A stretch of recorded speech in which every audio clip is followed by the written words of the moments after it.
കുറച്ച് ചേമ്പ് വേവിച്ചാലോ? ചേമ്പ് തൊലിയൊക്കെ കളഞ്ഞ് ചെറിയ കഷ്ണങ്ങളാക്കി മുറിച്ചിട്ടും തീരെ ചെറുത് വേണ്ട, കുറച്ച് തടിച്ച കഷ്ണങ്ങളായിക്കോട്ടെ. കുറച്ച് കാന്താരിയും കയറിയിട്ടു, ഉപ്പിട്ടു, വേവാനാശം വെള്ളം ഒഴിച്ച് അടച്ചു വെക്കുക. വെള്ളം കൂടിപ്പോയാലൊന്നും കുഴപ്പമില്ല, എല്ലാം വറ്റിക്കോളും, നല്ല കട്ടിയായിക്കോളും. അപ്പോൾ ഇടയ്ക്കിടയ്ക്കൊന്ന് ഇളക്കി ഇട്ട് കൊടുക്കണേ, പെട്ടെന്ന് വേവും.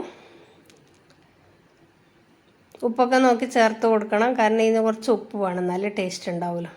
3/4 വേവാകുമ്പോൾ കുറച്ച് വെളിച്ചെണ്ണ ഒഴിച്ചട അടച്ചു വെക്കുന്നുണ്ട്, ഇളക്കി അടച്ചു വെക്കുക.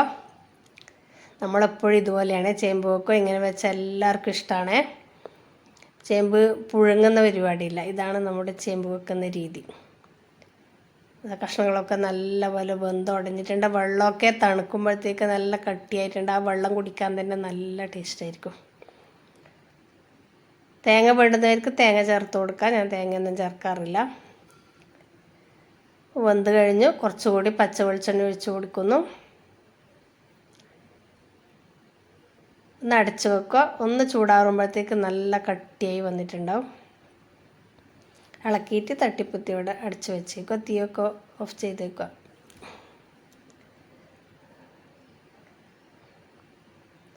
ഇതുപോലെ വെക്കുന്നവരുണ്ടെങ്കിൽ ഒന്ന് കമൻറ്റ് ചെയ്യണേ. നോക്കിയേ, നല്ല വൈകുന്നേരം ഒരു ചൂട് ചായേൻ്റെ ഒപ്പം കഴിക്കാൻ അടിപൊളിയല്ലേ.